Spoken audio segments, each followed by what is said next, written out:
Okay, time to talk about one of my favorite types of endgame positions. This is the king, bishop, pawn versus king. What we have to know about this type of endgame is we want to make sure that the bishop is controlling the corner color of the pawn that's trying to promote. So this pawn on h2 is going to promote onto a dark square, but we have a light squared bishop. Because of this, this position is a draw. Even if white had this many pawns, and the king was in the corner, or flew off the board, this is a draw as well, because all black needs to do is shuffle into the corner back and forth. So for example, let's say we cannot protect the pawn, because this will actually be a stalemate.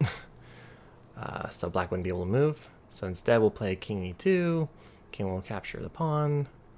Let's say he just goes back and ignores the other pawns. Push, up. And now after the king goes to g8, if we try h7 check, the king will go into the corner. And if it was black's turn, he has nowhere to go. But white also can't deliver a check. So king h6, immediate check, stalemate. h6, immediate stalemate. And any bishop move, stalemate. So white would have to give away the pawn. So they'll probably take it, but because we can't kick him out of this corner, say check, king back. So we'll try with our bishop, I guess, this time. This is a stalemate. If instead the king goes to like g6, king goes to g8, bishop c4 check, king h8. This is very close to stalemate. So after the king goes to h6, stalemate. Pawn push is also stalemate.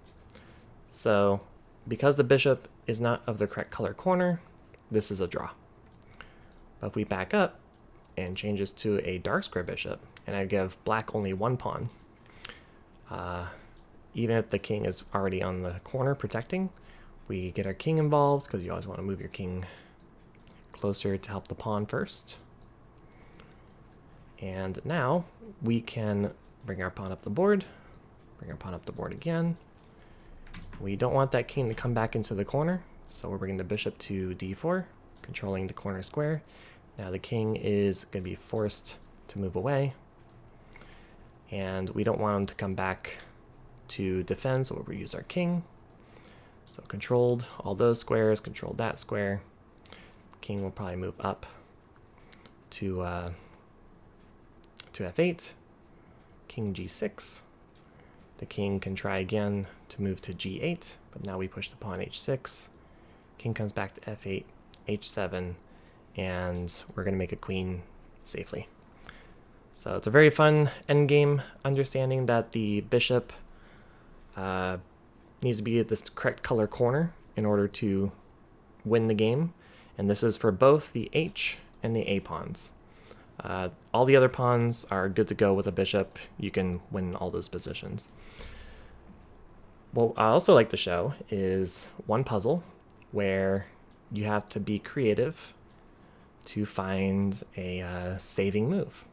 So I'm going to set up the board real quick. I was trying to set up as I was talking, didn't quite work. So we have the two pawns, rook, bishop. Let's say like here. Bishop, king, rook. So this position, it seems hopeless. Looks like white's just going to lose. They're down two pawns. If they played normally, without the one line here that saves the game, yes, they would lose.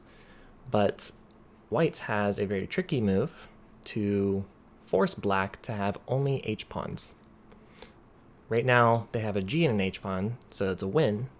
But if we can get either this pawn to become an h pawn or get rid of it completely, then we will be able to draw the position.